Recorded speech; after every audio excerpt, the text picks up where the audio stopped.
Bismillahirrahmanirrahim. Assalamualaikum warahmatullahi wabarakatuh. Bagaimana kabarnya Soleha? Sehat ya? Semoga kita hari ini semua dalam keadaan sehat walafiat. Amin amin ya rabbal alamin. Hari ini kita berjumpa lagi di keputrian ke-8 ya. Hari ini Ibu beri tema bijak menyikapi perbedaan pendapat. Kita awali pertemuan kali ini dengan sama-sama membaca lafaz basmalah. Bismillahirrahmanirrahim. Kita bertahmid kepada Allah. Alhamdulillahirabbil alamin.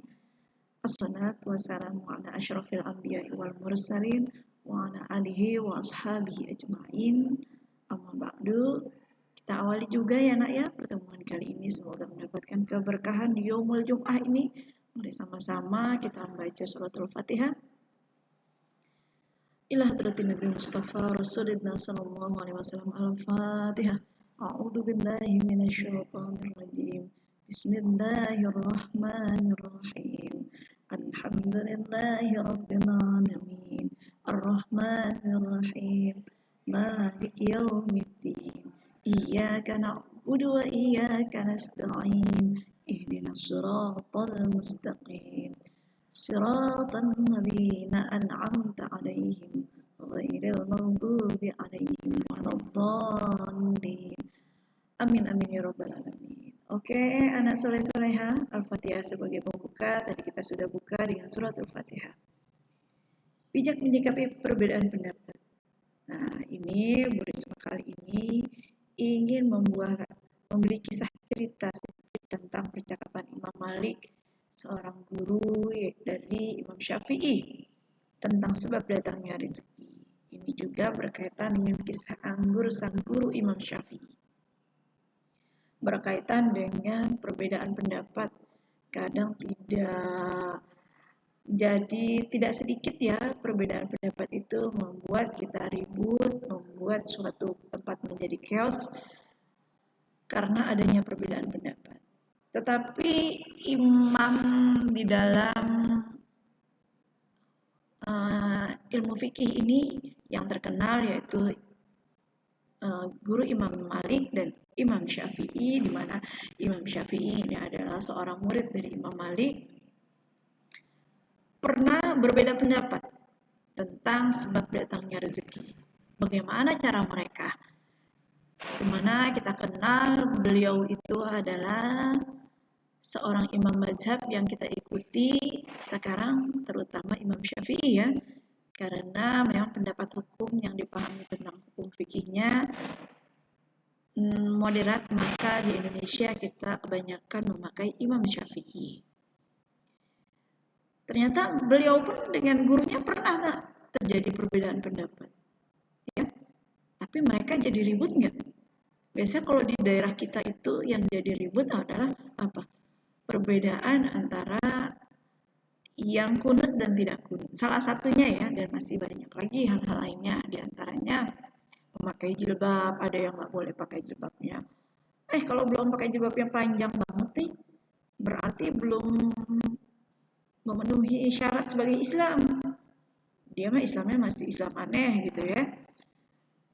Lalu terjadi perbedaan. Nah ini jadi ribut deh ya. Seharusnya jangan sampai kita menjadi ribut dengan kita mengambil hikmah, mengambil teladan dari para imam ini, seorang yang sudah kita ikuti ya sampai saat ini, mazhab yang kita ikuti, pemahaman fikihnya ya, pemahaman tentang hukum-hukum Islam ini ya dari beliau.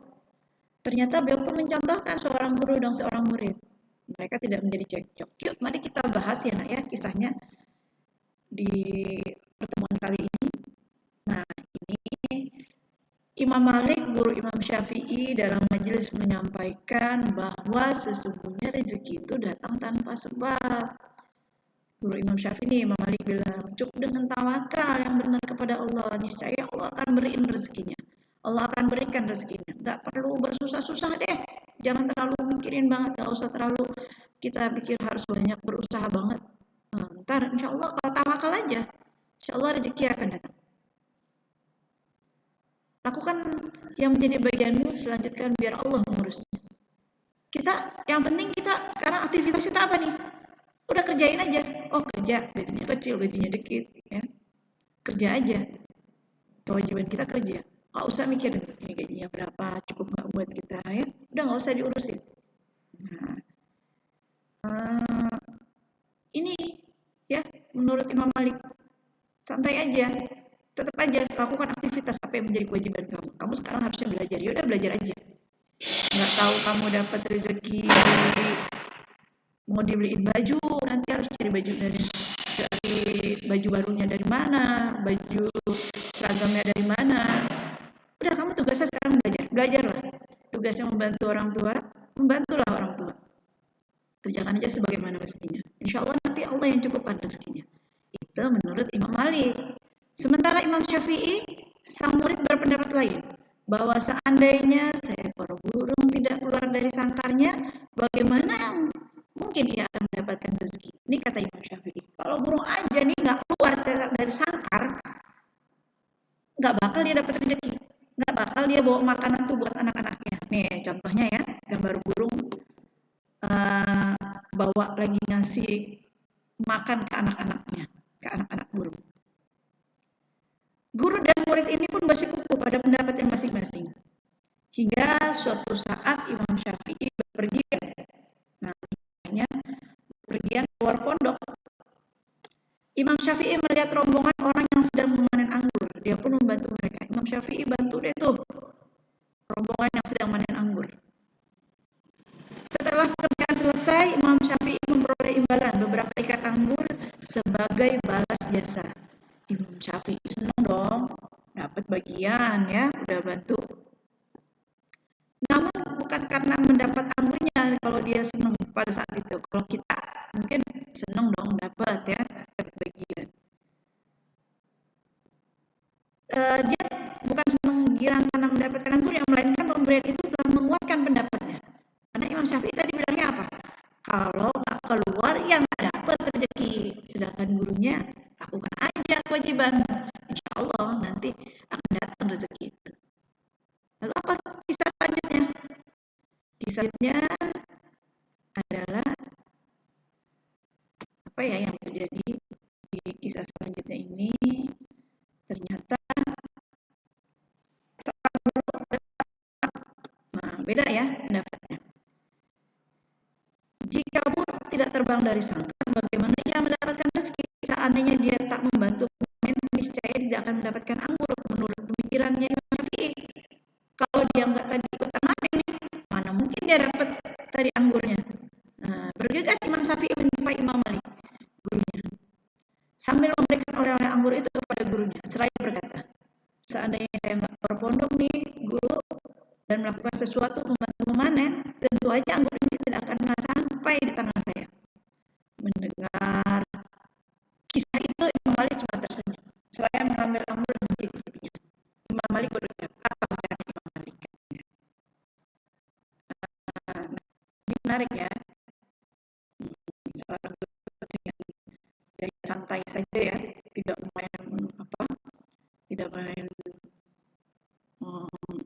ngotot-ngototan ya, tidak pakai otot lah ya. Debat biasa.